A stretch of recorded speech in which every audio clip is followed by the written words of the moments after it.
Secretaría, se solicita a la Secretaría que repita el informe respecto a las partes actuantes, los jueces intervinientes, resolución recurrida y partes recurrentes en estas actuaciones. Sí, señora Presidente.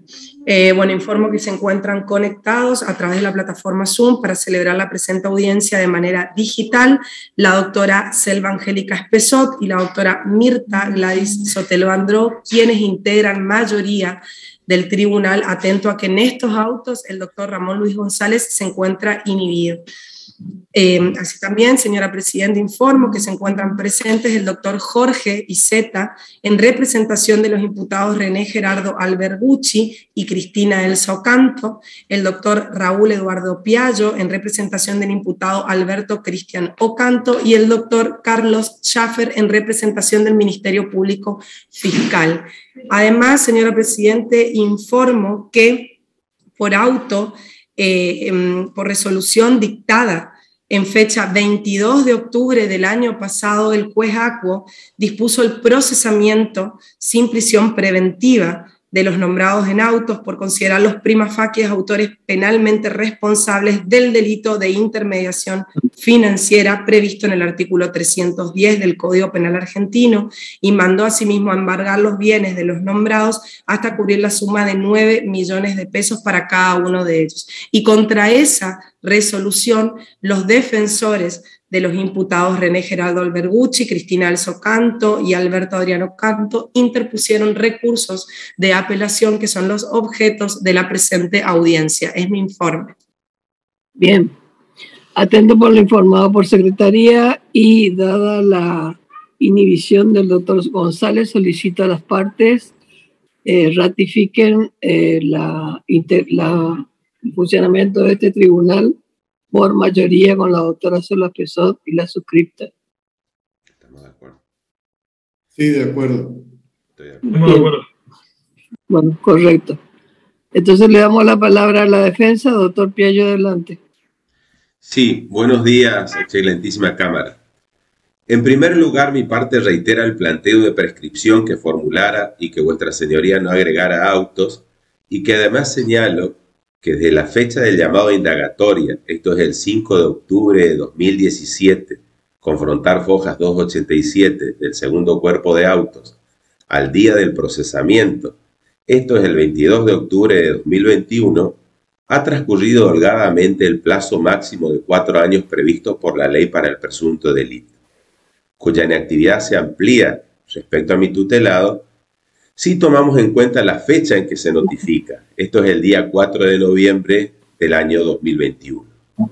Otro agravio que causa mi parte el procesamiento es la total ajenidad de mi representado en relación a los hechos investigados, ya que él solo ostentó formalmente un cargo dentro de la cooperativa Sarandí sin llevar adelante ninguno de los actos aquí imputados.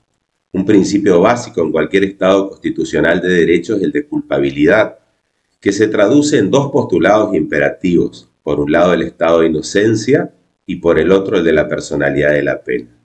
Desde una perspectiva axiológica, los valores que configuran el principio de culpabilidad y que lo hace operativo en el campo de la imputación son los de subjetividad y de personalidad.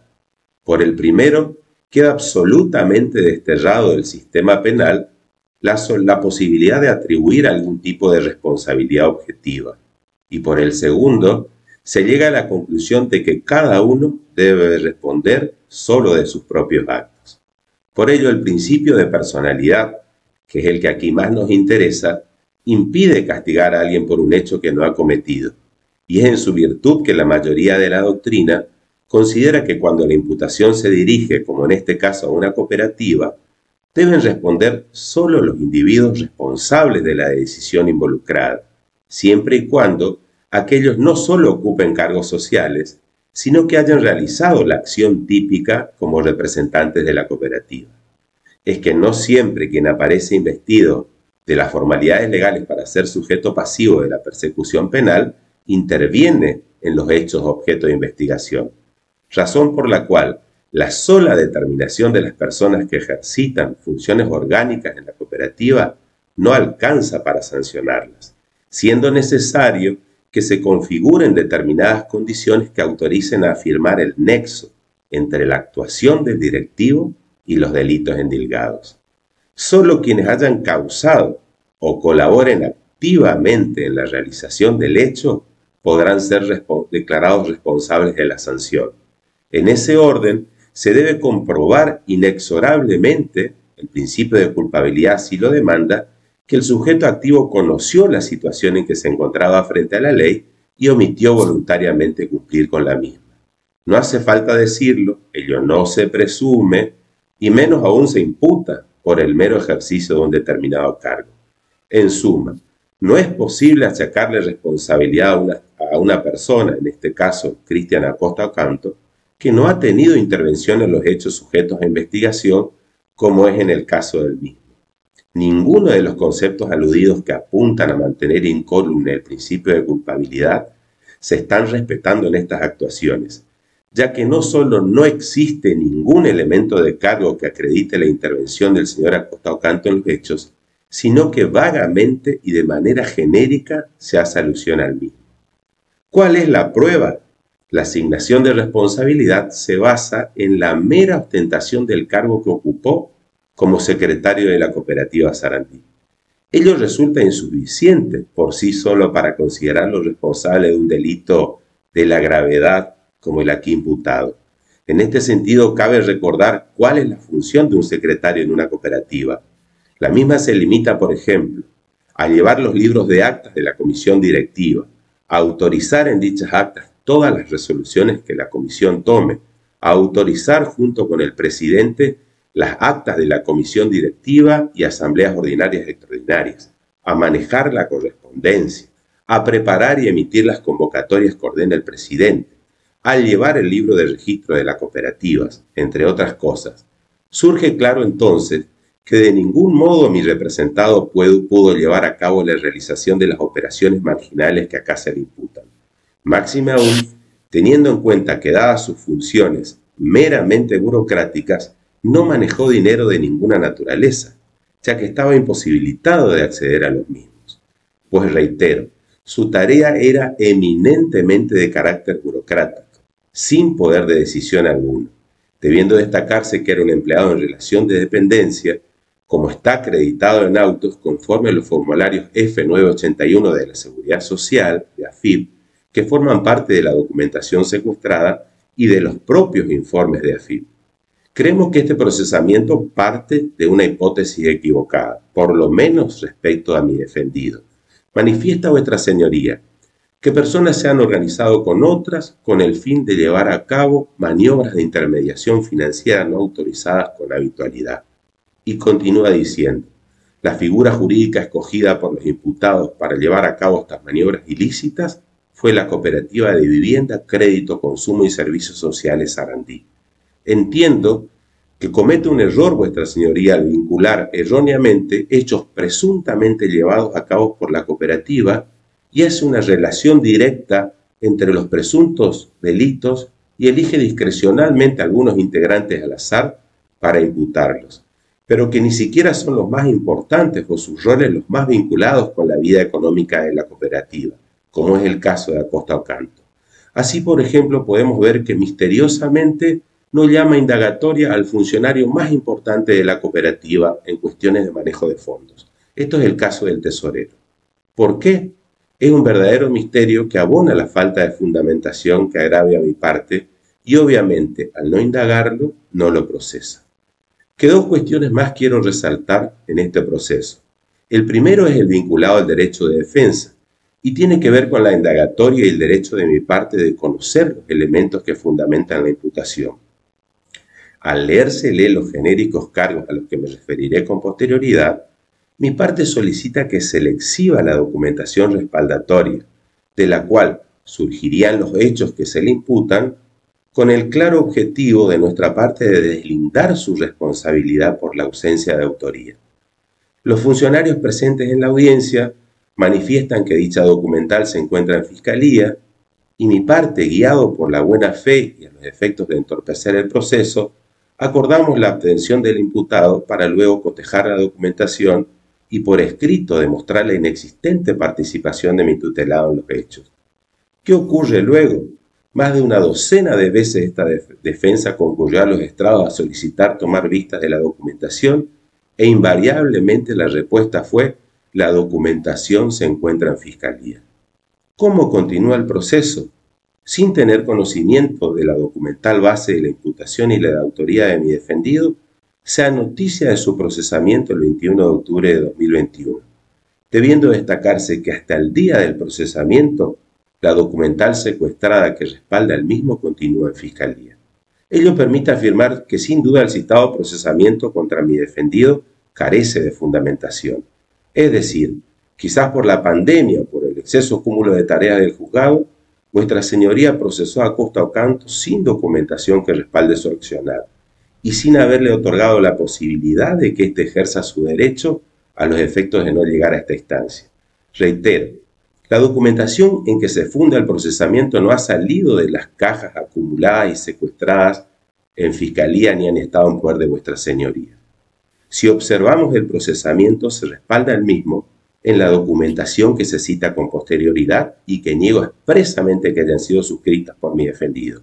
Y ellas son: constancias de inyecciones de dinero a fideicomisos inmobiliarios, escrituras de préstamo con garantías hipotecarias, operaciones con personas interpuestas, operaciones de descuento de cheque por parte de no asociados, préstamos a los asociados, pagarés en garantía, operaciones de descuento de cheques por parte de asociados, pagarés por sumas de dinero, descuento por parte de la cooperativa de estos valores en otras entidades de créditos como Ser Transatlántica Compañía Financiera, Cooperativa Litoral, Metrocred, Global Finanzas, Cooperativa Interamericana, todas de la ciudad autónoma de Buenos Aires.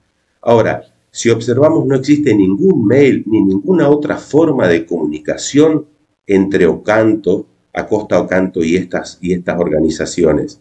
Tampoco existen cheques endosados o descontados por Acosta Ocanto en las mismas en ninguna parte de las actuaciones ni en la documental. Tampoco ha sido localizada la tenencia por parte de Acosta Ocanto de cheques hasta su vencimiento en su poder, como se manifiesta en el procesamiento. No surge de los materiales secuestrados llaves, tanto de caja de seguridad o de muebles o archivos donde se encontraba la documentación citada. Acosta Ocanto, como mero empleado que era, no tenía acceso a documentación delicada o de contenido patrimonial. Era solo un administrativo. Jamás recibió dinero de terceros a cambio del pago de interés a sus inversores. Jamás pactó tasa de interés alguna. Jamás otorgó préstamos o mutuos y no suscribió ningún instrumento que respalda el procesamiento. El señor Ocanto era solo un empleado administrativo independientemente del rol formal o institucional que ocupara. Sabido es que el secretario no maneja fondos, por lo que jamás tuvo cheques ni dinero en su poder. Que de la prueba documental e informativa agregada a autos no surge que haya depositado o endosado ningún cheque. Que en las llamadas liquidaciones de crédito, todas citadas en el procesamiento, existe alguna que haya sido suscrita por él mismo. Que no tenía en su poder ni tenía acceso a la documentación que surge de autos y que fuera secuestrada, como pagarés en blanco de asociados, de no asociados. Reitero, para que quede claro, jamás mi defendido suscribió documentación que podría llevar a presumir la intermediación financiera. Que las únicas documentales que suscribió son las vinculadas con su rol de secretario, y sí reconoce haber firmado en algunos casos esporádicos una operación de venta de un inmueble que hiciera la cooperativa a pedido de la escribana interviniente en forma conjunta con el presidente, como ratificando los hechos del presidente en esa escritura. Que también agrave a mi parte lo lamentable que es que un procesamiento llegue a constituir un cúmulo de afirmaciones que no son siquiera faltas administrativas y que intentan darle un fundamento aparente. Surge, dice vuestra señoría, se identifica el número de asociados al cierre de cada ejercicio en las planillas de registro de asistencia de asociados, obteniendo como resultado la baja participación de los mismos en la aprobación de los estados contables de cada periodo, y cita años 2013, 2014, 2015 y 2016. Ahora, la pregunta es, ¿qué presunción de ilegalidad intenta construir vuestra señoría? Los estados contables y las asambleas reúnen los requisitos establecidos en la legislación, han sido aprobados por la IGJ, el INAE, la Dirección de Cooperativa, han sido recepcionados por los bancos. Sí, los organismos de Contralor lo aprobaron, por lo que mi parte solicita la tacha de la manifestación como fundamento razonable de un procesamiento. También continúa diciendo: de este modo queda en evidencia que los supuestos socios de la cooperativa eran inexistentes, tratándose solo de una fachada en la que unos pocos intervenían realizando las actividades investigadas, que nos encontramos ante otra falacia pero aún más grave que la anterior, ya que esta afirmación es carente de sustento fáctico, que también obviamente nulidifica el proceso por falta de fundamentación. No se entiende cómo llega vuestra señoría a esta conclusión. No los llamó a declarar como testigos ni siquiera a uno de ellos, ni siquiera a uno de los socios. No peritó sus solicitudes de alta de socios ni su firma, y no surge de autos una tarea en ese sentido. Que además es importante destacar, vinculado al señor Acosta Ocanto, que él hizo abandono de trabajo a fines de 2013 por desavenencias con el tesorero y su padre, el señor René Albergucci, lo que quedó plasmado en las planillas de ingreso y egreso diarios que obran también dentro de la documentación secuestrada. Asimismo, obra un acuerdo laboral realizado en la Subsecretaría de Trabajo en la que se acordó la realización formal del cese de la relación laboral, dado que la cooperativa necesitaba aprobar el balance de 2014 y designar un nuevo secretario. Y ahí fue que se le propuso liquidar el último sueldo de julio de 2014 y que éste renunciara formalmente al cargo que ocupara en la estructura institucional. Esto se materializa instrumentalmente por un expediente administrativo que obra en la Subsecretaría de Trabajo y se encuentra secuestrada dentro de la documentación, identificado como Cooperativa de Vivienda Crédito Sarandí Limitado, sobre consigna liquidación final del señor Alberto Cristian Ocanto, dado a el abandono de trabajo. Expediente 183-09-12-5557. Y la renuncia por telegrama colacionado 877-54011. Que es importante destacar que la desvinculación se produjo más de un año y medio antes, en el año 2013, lo que se puede cotejar de las planillas diarias de asistencia también secuestradas. Y también, como para ir finalizando, es importante destacar que la prueba de informes realizada a los bancos, a fojas 313 del cuerpo 2, obra una cuenta sueldos con asignación universal por hijo del Banco Patagonia del señor Cristian Acosta Ocanto. Es decir, la recepción de la famosa AUH, la asignación universal por hijo, que recibían los empleados en relación de dependencia. Aparte del informe de Banco de Corrientes de Foja 241 y Galicias, donde informan ínfimos movimientos por parte del mismo, de los demás bancos, de ninguna de las respuestas se hace alusión a Acosta Ocanto. Por ello, mi parte solicita que en no haber un hecho o un acto que respalde el procesamiento en actos que demuestren que Acosta Ocanto no actuó conforme a derecho, entiende que no se da el grado de probabilidad requerido para esta etapa para procesar, y entiende mi parte que ni siquiera debió habérselo llamado indagatorio. Por ello, mi parte solicita, por un lado, en primer lugar, se declare la prescripción de la presente acción y subsidiariamente se tengan en cuenta los agravios a los efectos de la nulidad y que se deje sin efecto el presente procesamiento. Nada más, excelentísima Cámara. Gracias, doctor. Le damos la palabra al doctor Iceta.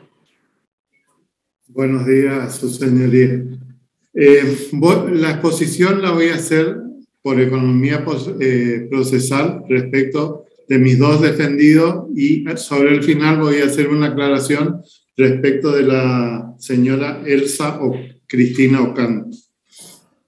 Esta causa se inicia como un desprendimiento de la conocida causa Piramis, Cooperativa de Crédito y Servicios Piramis Limitada, sobre infracción al artículo 303 y artículo 310 incorporado por ley 26733. En la primera actuación correspondiente del Ministerio Público se realiza el 30 de mayo de 2016 y el primer llamado a indagatoria se formaliza el 5 de octubre del 2017 y en los incidentes de exhibición de prisión, la conducta había sido calificada por el Ministerio Público como evasión tributaria. Con posterioridad, en agosto del 2019, recién se formaliza la audiencia indagatoria de los imputados porque las fijadas para el 8 de noviembre de 2017 y el 29 de noviembre de 2017 habían sido suspendidas por pedido de la Fiscalía por la complejidad justamente de la documentación. Si bien es cierto que al momento de la indagatoria se realizó una descripción muy pobre de los hechos que se imputan a mis defendidos, lo cierto es que la documentación nunca se exhibió a ninguno de los imputados, de mis defendidos.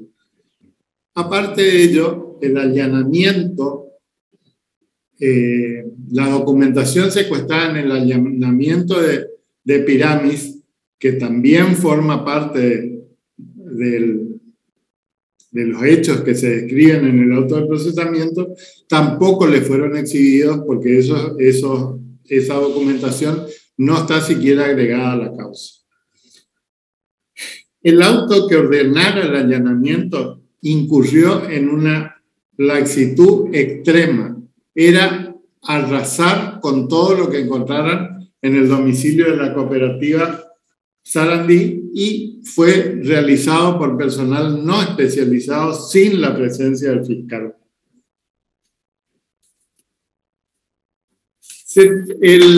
Mi defendido, Albert Buche, era presidente de la cooperativa Sarandí.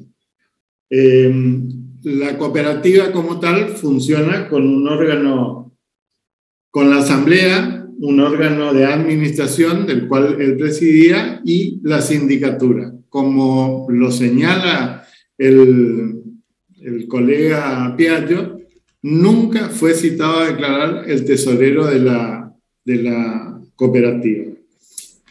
Aparte de ello, existe una resolución, la 1477 del Instituto Nacional de Cooperativa y Mutualismo, en la que se especifica que las cooperativas de crédito tienen por objeto otorgar créditos a sus asociados y que no se encuentran comprendidas en la Ley de Entidades Financieras.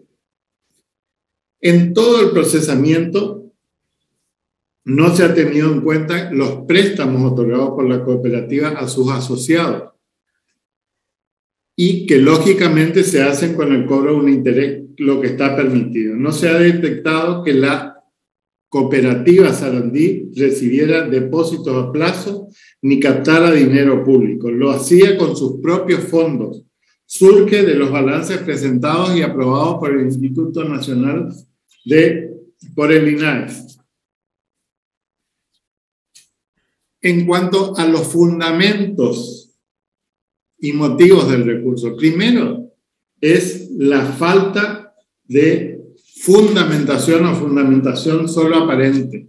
No se describe ni un solo hecho que fuera suscripto ni por Ocanto ni por Albert Buche. No se hace una descripción general de supuestas operaciones de descuento en las que no consta que hayan sido suscriptas por mis defendidos. Es más, con posterioridad a la indagatoria me constituí en la Fiscalía a los efectos de que se me exhiba la documentación y poder indicar o interiorizarme de cuáles eran los hechos que se les atribuía a René Albergucci y a Cristina Ocanto. Lo cierto es que la cantidad de documentación secuestrada ocupa todo el garage de la Fiscalía, con un desorden generalizado, cajas apiladas en las que no se puede individualizar ni una sola documentación que permita ejercer el debido derecho de defensa en juicio. Y por otra parte, también mi parte plantea el error de prohibición respecto que no se limita solamente al desconocimiento de la norma, que también puede ocurrir que el autor desconozca el alcance. Y esto tiene relación con lo que plantea justamente el auto de procesamiento. La cooperativa fue creada el 23 de enero de 2006 y desarrolló sus actividades normalmente durante todo ese tiempo. En el año 2011 se promulga la ley 26.733 y este cambio de legislación no fue advertido ni por los imputados ni por los socios de la cooperativa, más aún teniendo en cuenta que la autoridad de aplicación, el INAH, en ningún momento observó los procedimientos que eran elevados a la misma. Por último, esta parte también va a plantear la aplicación del plazo razonable. Esta causa tiene inicio, como les dijera, el 30 de mayo de 2016. Retrotrae a hechos de 2012 al 2017. No sabemos, porque no lo especifica el auto de procesamiento, qué hechos se encuentran prescriptos y cuáles no, porque no hay la sola determinación de un solo hecho con fecha, firma de mis defendidos, y el plazo razonable yo creo que se encuentra agotado y esta parte ya lo ha planteado en primera instancia, siendo rechazado el planteo en su oportunidad, pero lo cierto es que llevamos más de 6 años sin que estemos ante la perspectiva de una sentencia firme en esta causa, por lo que también esta parte ratifica plenamente la aplicación de la garantía del plazo razonable. Comparto y ratifico también las expresiones del doctor Piaggio en lo que hace a mi parte, y una aclaración especial respecto de mi defendida Elsa Cristina Ocanto.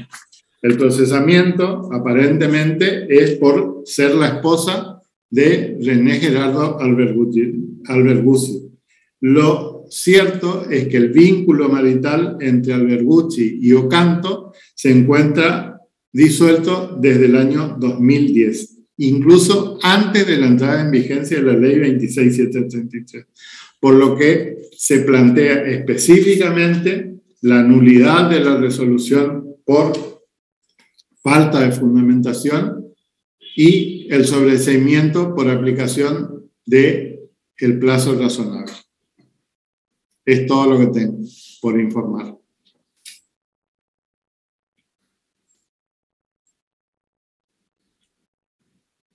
Señora Presidente, ¿tiene silenciado el micrófono?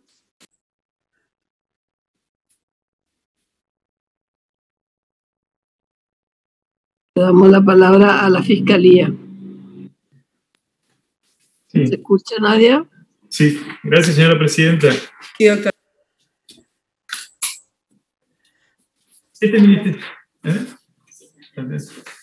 Este Ministerio Público Fiscal, si bien en la primera oportunidad de contestar no había adherido a los planteos hechos por la defensa, la verdad que haciendo un exhaustivo análisis de la resolución dictada por el juez de instrucción el 19 de octubre del 2021, entiende que asiste razón a las defensas. En cuanto al fallo, a la resolución, por lo menos tiene fundamentación aparente, es decir, se encuentra infundado. Me voy a remitir a lo que manifestara la propia defensa, a los cuales en algún sentido me voy a compartir, y esto lo digo porque si uno lee la resolución, al principio se atribuye una actividad ilícita a este grupo de personas, al señor Albergucci, a Ocanto y al señor Alberto Cristian Ocanto. Lo cierto es que se le dice que han cometido el delito de intermediación financiera no autorizada con habitualidad previsto y reprimido en el artículo 310 del Código Penal argentino.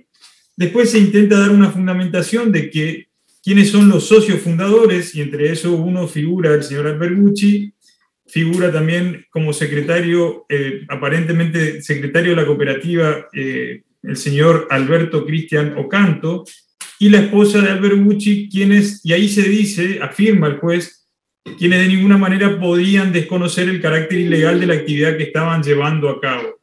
Es decir, esa es la fundamentación, sobre todo para acreditar con esto que se realizaba una actividad de intermediación financiera. Continúa refiriendo el juez que de la extracción de testimonio de una causa, que es la causa Pirami 6354 del 2015, en una caja de seguridad Albergucci tenía un montón de documentación, dinero, préstamos, pagarés.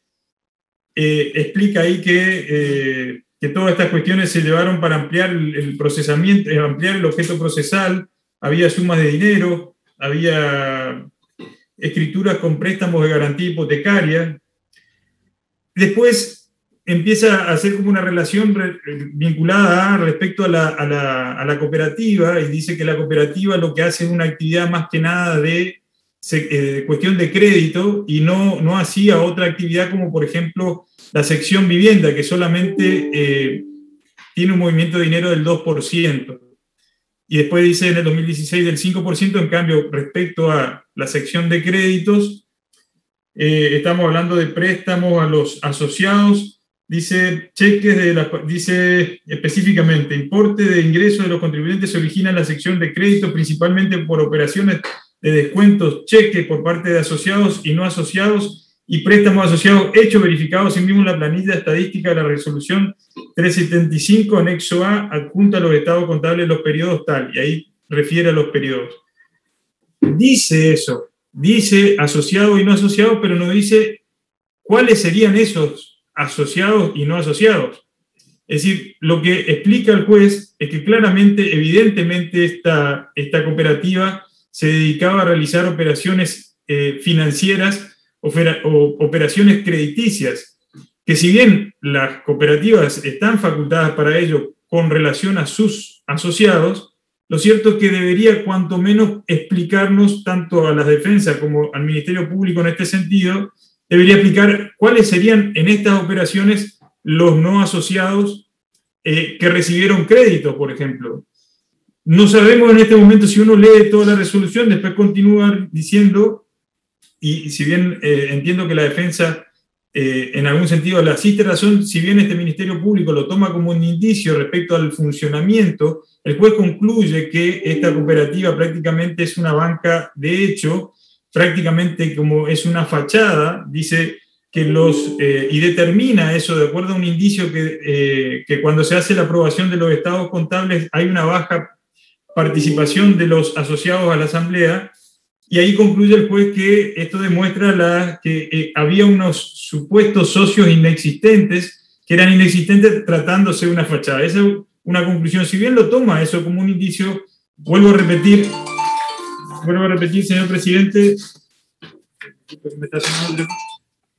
señora presidenta, respecto cuando dice, bueno, voy a contar cuáles fueron los hechos, vuelve a repetir y nos remite nuevamente a la foja 1, donde dice que ahí está descrito cuál fuera el hecho, y dice que cuando se le secuestra toda esa documentación a Albergucci, dice que toda esa documentación estarían, dice así, en las que figura, por ejemplo, escritura de compra-venta, inmuebles, en las que figuran los imputados. No nos dice qué imputados. No podemos saber qué imputados, si es Albergucci, si es Ocanto, o si es el secretario Ocanto, digamos. No sabemos qué documentación. Si bien acá nos cuenta la defensa que hay una operación que firma, por ejemplo, el secretario Daniel Ocanto, no me quiero equivocar, pero tampoco lo dice el juez, que es quien debería explicarnos claramente ello. No especifica, digamos, la documentación, si bien demostraría en principio genéricamente la comisión de un ilícito, porque se estaría realizando actividad financiera no autorizada, y ahí se explica nuevamente, dice el juez que con el grado de probabilidad está acreditada esa operación financiera no autorizada. También nos explica, continúa diciendo que hay captación de recursos financieros colocados en operaciones de la misma especie y además se cobra una comisión respecto de eso. No tenemos ningún elemento que nos diga dónde se cobra esa comisión. Y después, para concluir, dice que eso está todo probado y acreditado en los informes patrimoniales que presenta la Procelac, el informe elaborado de la Administración de Ingresos Públicos y el informe de la Unidad Financiera. Es decir, no está fundando por qué motivos concluye eso, simplemente nos está remitiendo a informaciones que dieron los organismos públicos como ser a los que ya me he hecho referencia, y cita la foja donde se encuentran esos informes, pero no nos dice nada. Nos dice que ahí nosotros encontraríamos los elementos que acrediten la comisión de los hechos delictivos. Tras cartón, ahí continúa hablando ya de la calificación legal, y ahí dice que, bueno, por el hecho de ser socio fundador, que si bien entiendo que socio fundador y presidente de la misma sería el mayor responsable, por lo menos, tampoco nos describe cuál sería la responsabilidad, según el estatuto, según la creación de esta cooperativa, cuál sería la función que tuvo cada uno. Lo tenemos que saber por parte de la defensa. La defensa nos cuenta qué hace un secretario en una cooperativa, pero no lo dice el juez, no lo resuelve, no dice por qué Ocanto, el secretario, tenía que tener conocimiento que ahí se estaba realizando una actividad ilícita. Más allá de que figure como secretario o no, que también es cuestionado por la defensa. Y sobre todo, después nos explica claramente, después nos dice cuáles son las actividades de intermediación financiera, después nos dice cómo se realiza esto nos cita jurisprudencia a modo figurativo, después nos sigue explicando qué dice el artículo 1 de la ley de entidades financieras. Dice que no estaría la asociación, en este caso la cooperativa, solamente puede dar operaciones de crédito a sus propios socios. Nos sigue explicando el delito en sí, o sea, la calificación, cómo sería. Después concluye que este sería un banco clandestino. Y vuelvo a reiterar, de manera genérica, porque no sabemos en qué se sostiene que, por lo menos, evidentemente la acción existió, o sea, la cooperativa es un banco clandestino, pero no sabemos qué hizo cada una de estas personas y cuál es su responsabilidad en los hechos que se le atribuyen. Después habla de lo que dice la resolución del INAES, que nos explica también la normativa. Dice que estos captaban, y vuelvo a repetir lo mismo que lo anterior, que captan recursos de personas fuera, y después ya concluye con la prisión preventiva. Pero si uno mira la resolución, no podemos saber qué responsabilidad tenía cada uno en esa asociación, cuáles fueron los actos que se le dicen que atribuyen y que demuestran que cada uno participó de un solo, que me describa un solo hecho donde haya participado de una intermediación financiera tanto las dos personas Ocanto como el señor Albercucci. Sí existe documentación que demuestra, quizás después en el futuro seguramente se investigará otro tipo de delito, pero en principio, respecto a esta resolución dictada, digo que no encuentro fundamentación. La fundamentación es evidentemente aparente. Por eso no voy a contestar respecto a, si bien entiendo que tampoco se encontraría prescrita, porque según los hechos, estos fueron citados a indagatoria en agosto del 2019, lo cierto es que la comisión, el juez entiende que ha sido hasta el 2017, o sea, prácticamente no estaría prescrito según la hipótesis delictiva a la cual se plantea por parte del juez. Por lo tanto, entiendo que, y tampoco se habría afectado la garantía de plazo razonable, porque si bien la causa es una causa compleja que deviene de otra causa aún también compleja, entiendo que no se estarían dando los presupuestos, aparte no se dice por qué se estarían afectando la garantía de los plazos razonables.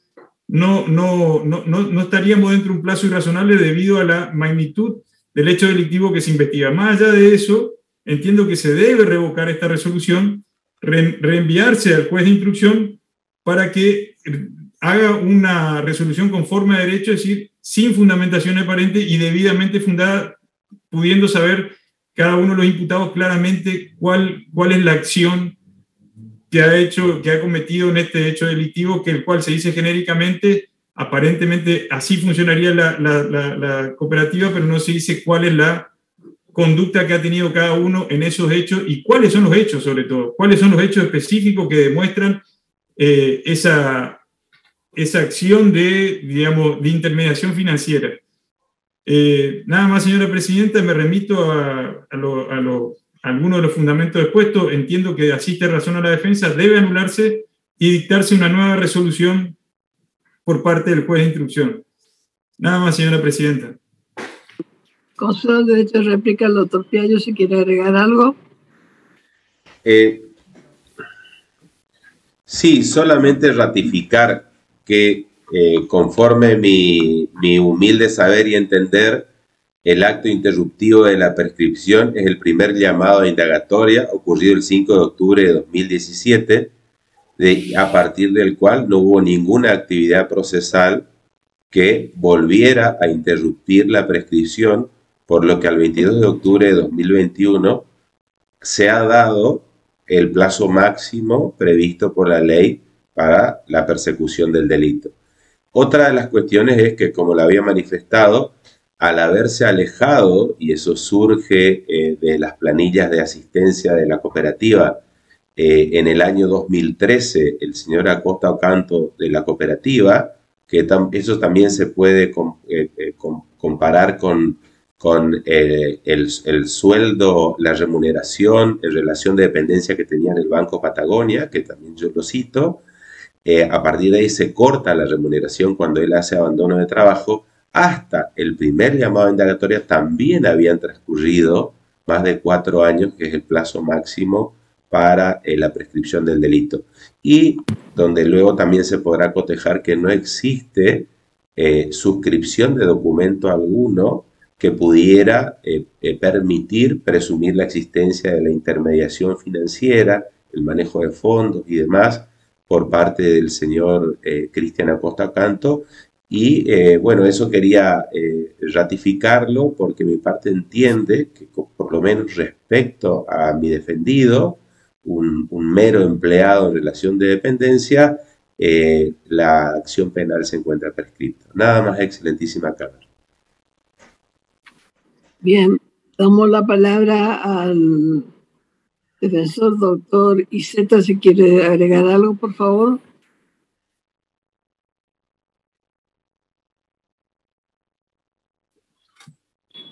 Doctor Iceta, tiene silenciado su micrófono.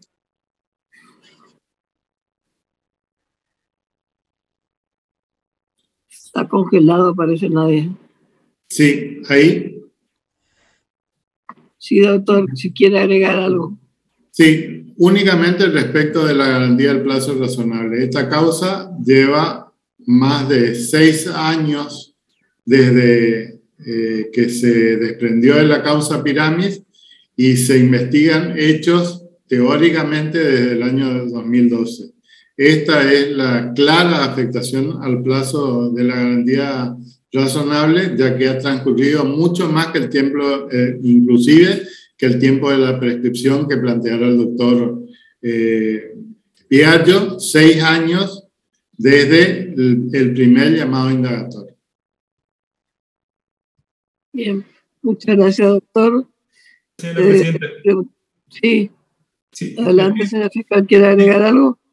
Sí, pido nomás, no sé si una aclaración o no, pero respecto a la prescripción planteada, no sé si entendí bien o no, y sobre todo del escrito surge, entiendo yo, que se ha planteado de manera autónoma. ¿Puede ser así, señor Piaggio, doctor Piaggio? Es así, es así. O sea, hay un incidente de prescripción específicamente que está tramitándose respecto a este tema. Mi parte ha planteado la prescripción y vuestra señoría no ha agregado el escrito del planteo de prescripción hasta la fecha, y yo lo he acompañado, agregado a la apelación en forma digital, lo he agregado al escrito, ya que no obra agregado al expediente el planteo que fuera recepcionado por el juzgado, tiene cargo, tiene sello y demás, y no obra agregado el planteo formulado ya en aquella lejana oportunidad.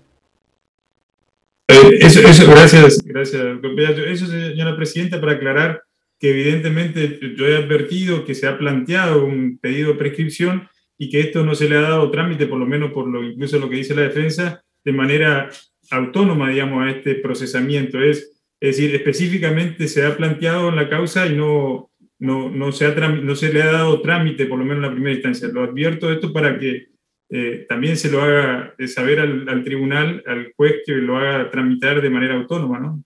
Nada más, señora presidenta. Bien, muchas gracias. Doctora Pessoa, ¿desea formular alguna pregunta? Gracias, doctora. No tengo preguntas. Doctor Iceta, ¿quiere agregar algo? Una acotación, que la prescripción puede ser declarada inclusive de oficio en cualquier grado y estado del proceso. Bien, muchas gracias. Bueno, de esta manera entonces damos por concluida la presente audiencia. Fijamos el plazo de 5 días a partir del día de la fecha para el dictado de la resolución, que será subida al sistema de elección, en el cual quedarán las partes debidamente notificadas, llamándose a autos para resolver y pasándose en este momento al debate para resolver la cuestión planteada. Nada más que... Buenos días, gracias. Buenos días, hasta luego, doctor Piaggio, hasta luego, doctor Iceta y doctor Schaffer. Recording stopped.